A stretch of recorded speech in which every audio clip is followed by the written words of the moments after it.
The morning sun hung low over the dusty plains, painting the wild grass gold and amber. I'd been riding since dawn, the reins loose in my hand, letting my horse Dusty find his way toward the river bend. Out there, miles from the nearest town, the world was silent, except for the whisper of wind and the steady rhythm of hooves against earth. I wasn't looking for trouble that day, just water, shade, and a few hours of peace. But peace is a luxury the frontier rarely offers. When I reached the lake, a shimmering blue oasis among the rugged cliffs, I slid off my saddle and knelt to fill my canteen. The air was cool, the water clear enough to see the pebbles glinting below the surface. For a moment it was perfect, then I heard it, a splash, then another, followed by a soft gasp, feminine, startled, and far too close. My hand instinctively went to the revolver on my hip. I turned, silent, my boots barely brushing the sand. Between the trees, through a curtain of willow branches, I saw her. She was waist-deep in the water, her long black hair cascading down her back like a waterfall of ink. Sunlight danced across her bronze skin. Her movements were graceful until she suddenly froze. Her eyes met mine, dark, wild, and fierce. "Don't come closer!" she cried in accented English. Her voice trembled between fear and defiance. I immediately turned my head aside, raising my hands. "Ma'am, I didn't mean to—" "They stole my clothes," she interrupted, her voice breaking. "I was bathing and they took everything, my dress, my blanket, my knife." I blinked, unsure if I'd heard right. "Who did?" "3 men, she said, her breath sharp. "White men." They laughed. Said they'd leave me to freeze or beg. Her words hit me harder than a bullet. There weren't many things worse than a group of drunk cowhands harassing a woman alone in the wilderness, especially an Apache woman. "Stay there," I said, turning my back to her. "I'll find them." She hesitated. "You would help me?" "Ma'am," I said, tugging on my hat, "ain't no decent man leave someone stranded and half-naked by a lake." I followed the tracks, 3 sets of boots heading south toward the brush. They weren't far. I could hear laughter and the sound of something tearing. My jaw tightened. When I found them, they were sitting near a fallen log, tossing her clothes around like trophies. "Well, look who we got here," one of them sneered when he saw me. "You lost, cowboy?" I stepped closer, hand resting on my gun. "Those clothes ain't yours. Hand 'em over." The biggest of the 3 spat on the ground. "You riding for her?" "She's just a savage." My hand twitched. "Last warning." He reached for his holster. That was his mistake. My revolver barked once, the bullet slicing the air beside his boot. The dirt puffed up inches from his toe. His grin vanished. "Next one goes through your foot," I said calmly. They froze. After a tense moment, one of them cursed under his breath and tossed the bundle of clothes toward me. I caught it, my eyes never leaving theirs. "Now ride," I ordered. "Before I change my mind." They scattered like scared dogs, spurs clanking, curses fading into the hills. I exhaled slowly and turned back toward the lake.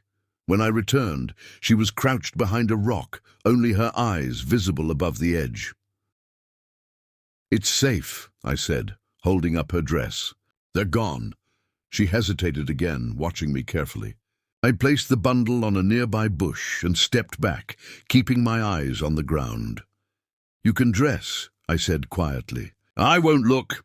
For a moment there was silence, only the rustle of fabric and the distant cry of an eagle.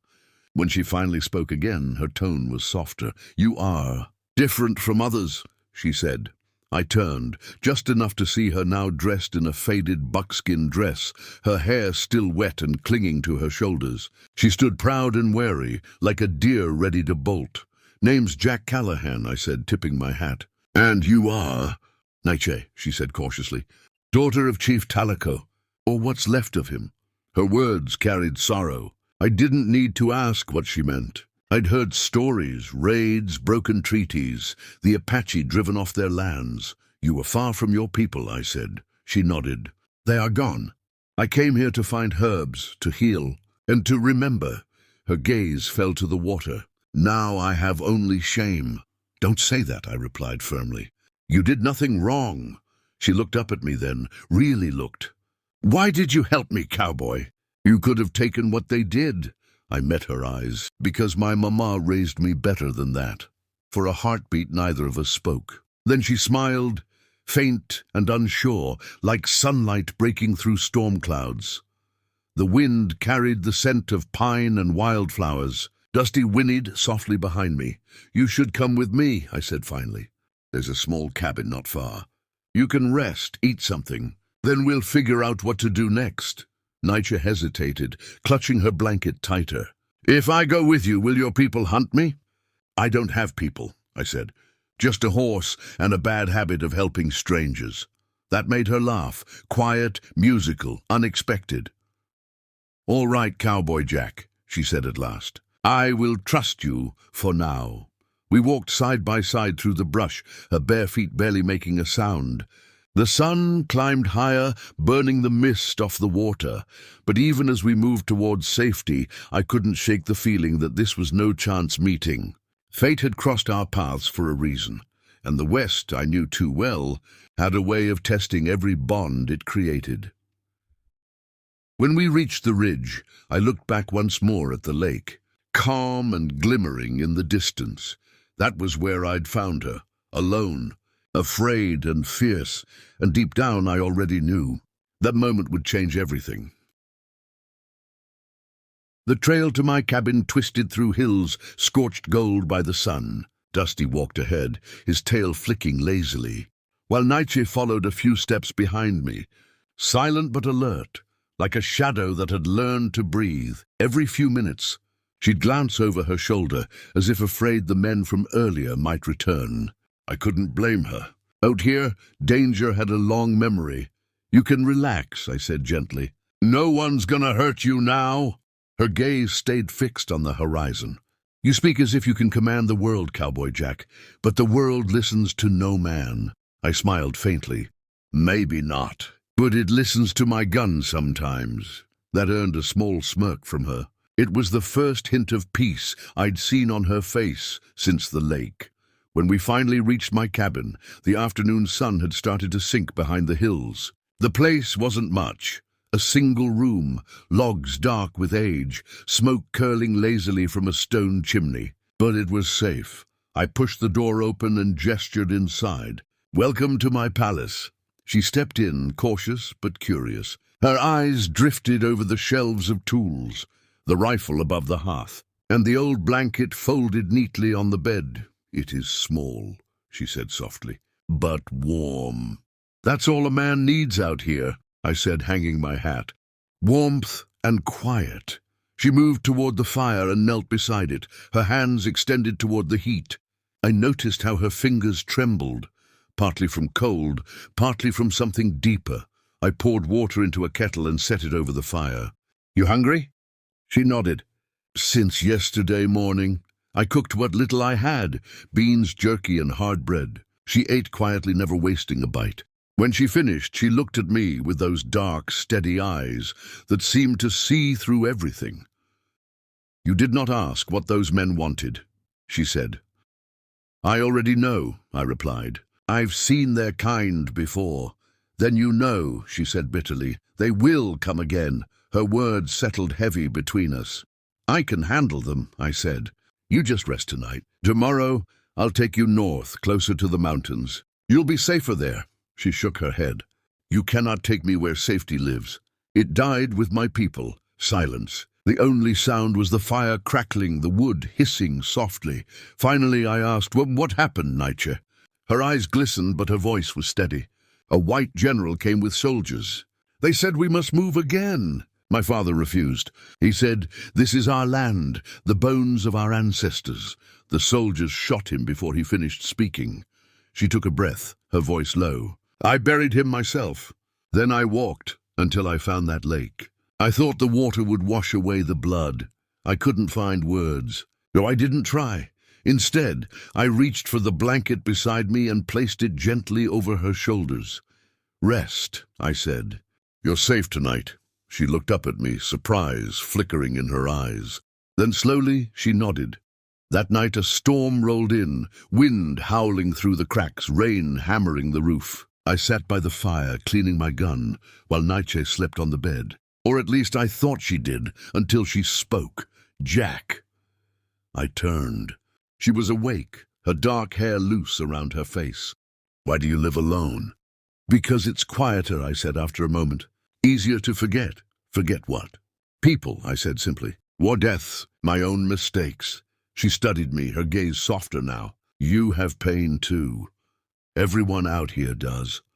For a long while, neither of us spoke. The storm grew stronger, thunder rolling like drums across the valley. Then I saw her shiver. Without thinking, I stood and handed her my coat. She hesitated, then took it, wrapping it around herself. Thank you, she whispered. You don't have to thank me every time, I said, smiling. She smiled back. It is my way. Something changed then, something unspoken but real. The space between us felt charged, not with fear or suspicion, but with something gentler, something dangerous in its own way. Get some sleep, I said finally, breaking the spell. We leave at first light, she nodded, lying back down. But even as her eyes closed, I could tell she wasn't asleep. Neither of us was. Morning came clear and cold. I saddled Dusty while Nightshade braided her hair and folded the blanket neatly. We were about to ride when I saw smoke rising from the south. 3 riders. The same men from before. Inside, I hissed. She obeyed without question. The riders came fast, dust rising behind them. I stepped onto the porch, rifle in hand. Well, well, the leader drawled. You got yourself a new squaw, Cowboy. We figured we'd come say hello. I didn't answer. He grinned. You think you can hide her? She's ours. I raised the rifle. Take one more step and you'll be buried next to your horse. For a moment, no one moved. Then he laughed. You ain't got the guts. I fired. The bullet hit his shoulder, spinning him out of the saddle. The others turned tail immediately, spurring their horses and vanishing into the hills. When the echo died, I lowered the rifle and exhaled. Naiche stepped out, her face pale. You risked your life. I told you, I said, wiping the barrel clean. I don't like bullies. She looked at me, then at the wounded man crawling through the dirt. Slowly she walked toward him. He looked up at her, terrified. Please, don't. She knelt beside him and whispered something in Apache. Then she stood and turned to me. He will live, but he will remember. We left him there and rode north into the rising sun. By midday we reached the foothills. The air smelled of pine and wild sage. I stopped by a stream, letting Dusty drink. Night dismounted and stood beside me, the wind tugging at her hair. Will you go back? I asked. She shook her head. There is nothing left to go back to. I nodded slowly. Then stay. There's room at the cabin. She studied me for a long moment as if weighing my soul. Then she smiled. Maybe the world does listen to you after all, Cowboy Jack. I laughed softly. Sometimes. We stood there, side by side, the mountains rising before us, the river whispering below. 2 lost souls bound by chance, or maybe something stronger. As the sun dipped behind the ridge, she reached out and took my hand. Thank you, she said quietly. For what? For seeing me, she whispered. Not what I am to others, but who I am. I squeezed her hand gently. Nightshade, out here, that's all a person has, the truth of who they are. The wind swept through the valley, carrying away the last traces of storm and sorrow. And for the first time in years, I felt something like peace. Maybe the West wasn't meant to be tamed, but for one stolen moment, standing beside that brave Apache woman, it almost felt like home.